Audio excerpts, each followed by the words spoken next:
go. How you doing, guys? Hello. Okay, so I want to ask, everybody's a real estate agent here, or going to be a real estate agent? Okay. Anybody going to a closing yet? Okay, this is an advanced class then. Continuing it, yes.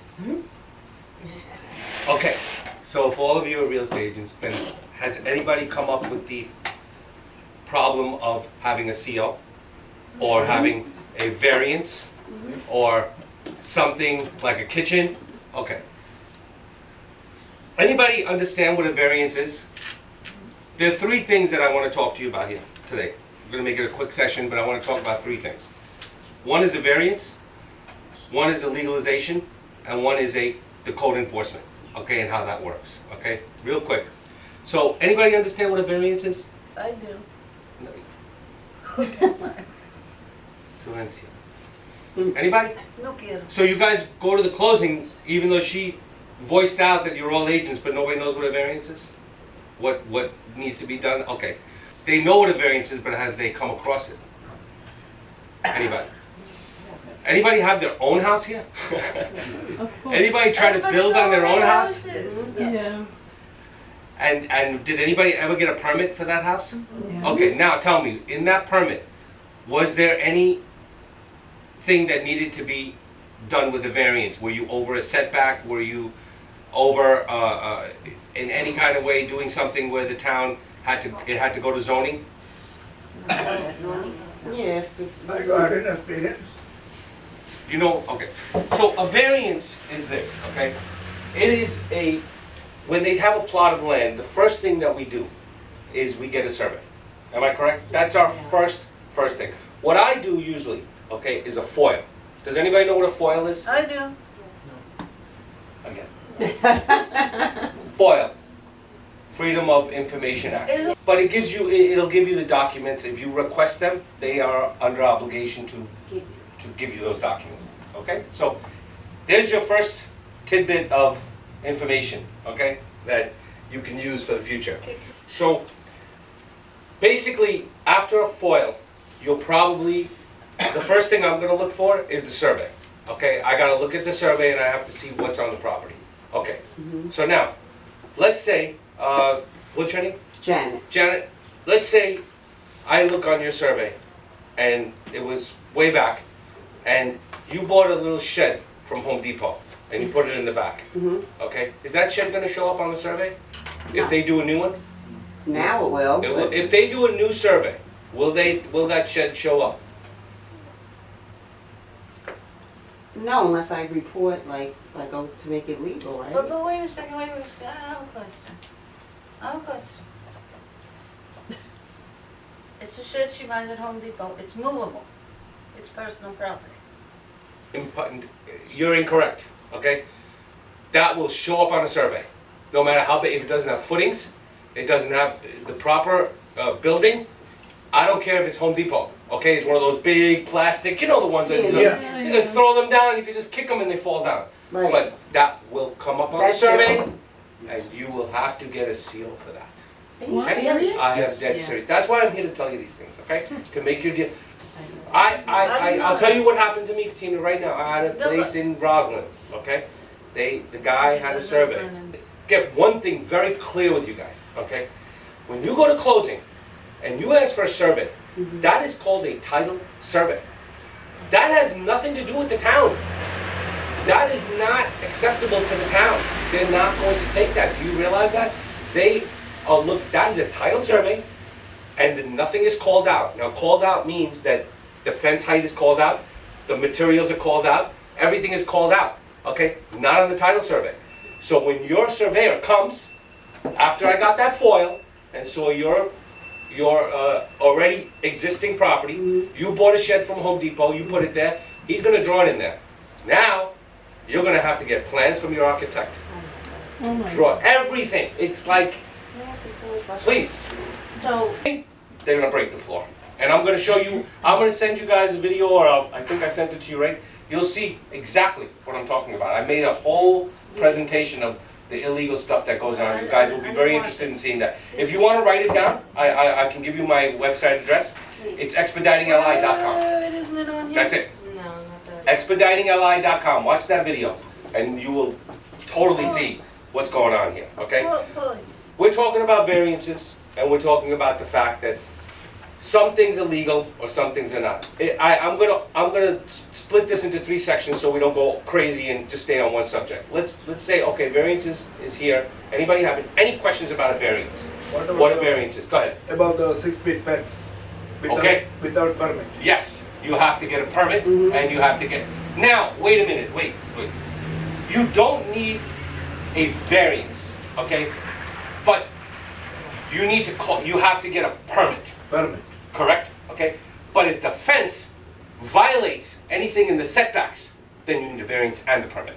Both. You see my point? If that fence goes somehow on somebody else's property, or it's somewhere where, you know, you're just out of your range, 20 by 40 house or 25 by 50 house, whatever they are, 100 square foot lot, 10,000 square foot lot, whatever it is.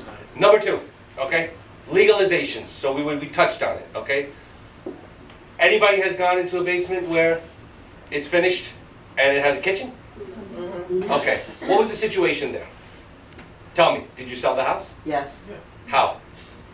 Okay. First, in town of Oyster Bay. No, it's on town. That's the question. Did anybody sell a kitchen in the basement in the house? Yeah. In town of Oyster Bay? oh, not in 20. Tell me. I want to hear. I'd love to hear that. It never happened. Never happened. That you would never pass. But if you don't have a stove, you just have like a kitchen made but no stove. Yeah. Did you see my question on that thing? Okay. Right. Let's go over that for 1 second. What constitutes a kitchen? Okay, so if there's no stove, it's not a kitchen. Okay, you're gonna answer that question later, okay? They're not gonna say no. I'm gonna wrap it up with the last subject, okay? So I wanna just ask now, is everybody clear about legalizations? Is there any questions about it that you have? I mean, if you ever have a problem, call me. I'm not kidding. I'm gonna leave my card here, and you call me if you have a problem, okay? I can solve anything as far as expediting. Oh, yeah, phone. It's right on the bottom, my phone number. And I'm gonna give you my card. The last thing I wanna talk about is code violations, okay? Now, let me ask you a question. Again, everybody here is closed. Tina gave me this thing that you're all real estate agents. Everybody knows what a data trace is, right? Everybody knows what a data trace is? I don't know what a data trace is. Oh, please. Thank you. I Okay, don't. please. I don't. What's a Data trace is what the, good one. She's making me explain it. The data trace is what the attorney runs to clear your title, correct? So he's going, it's a data trace is also a name of a company, but it's like Vaseline, generic. Now, I'm gonna tell you something. On a FOIL, if I ask for a FOIL, and I say to them, listen, I want all the information about this house, okay? They will send everything about this house, and I'm gonna tell you they're not gonna send code violations. Okay, just make it out. Okay, they're not gonna send code violations. So on the Why FOIL, the two of you? 278. Let them finish. I'm sorry. They don't send code violations because they're in a different department and they're solved in a let me put it this way. Once you get a code violation, it's kind of like in their world, okay? And they're gonna make your life miserable until you figure out what you're gonna do. Like if you don't call that inspector, you're gonna be in trouble. And that's what I do, okay? Let's say any of your clients has a code violation and you really need my help. First thing I'm gonna do is call that inspector. I gotta make them understand we're working on it. Because if they think you're not doing anything, you're done. Not done, but I mean, they're just gonna Slows down the problem. increase it, you're gonna go to legal, you're gonna get notices. I've seen them already, okay? They go as far as they have, they'll demolish your house. They'll demolish it. Number 2. Number 2. Number 1, number 2, ma'am, you said? neighbors. And everybody's in, and you said number, Neighbors. and 4 neighbors. 4? There's number 4. There's number 4, okay? And I know, everybody, I made it so, logically, yeah, it could have been any number 1, it could have been number 2, it could have been number 3, but the number 4 is the main one, you know? Is that people, they have told me 100 times, Paul, we never go out and look for anything, okay? We are so busy with just That people is not true, complaining. they do not. They were showing up at open houses. Probably her open house. She's on a blacklist, that's We probably. had a neighbor like that. And you know, they do have a black, you know, it's funny she said that, because they do have a blacklist, okay? They do. Yes. It's not like they don't, it's an unwritten blacklist. Yeah. Okay, this guy sing or blah. He's making all these houses. Every time he makes a house, I have 15 problems. And they come back at us. the code enforcement boss told me one day, he said, Paul, we never go out and look for anybody. But if we find out anybody has a kitchen on the second floor, or a basement bathroom, or a basement kitchen, we're gonna take action immediately. Because if anybody dies down there, we're going down. We're going down, okay? And that was his whole thing. And you know this is a whole country of lawsuits, man, okay? Any chance you can get, just file a lawsuit, right? So, you know, they're gonna be extra careful about any time somebody says, hey, by the way, I think there's an apartment over there. Go ahead and go check it out. That's it. Yeah. And I'm gonna give you one last thing about this, and then we'll go over this test, okay? When they go out to inspect, okay, every permit or violation, remember this very carefully, always requires an inspection to close it. You cannot think it's gonna go away. It has to have an inspection. I don't care if it's a water fountain with a bird in it.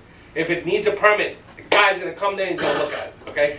So what I'm gonna say to you here now is, before we finish this, is when code violations comes to the house, they have absolute authority over everything, okay?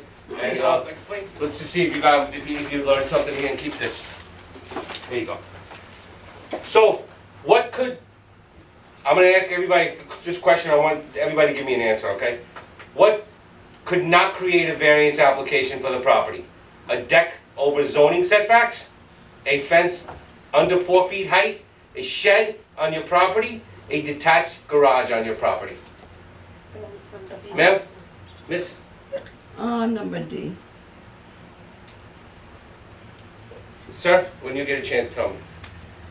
Miss? Offense, B.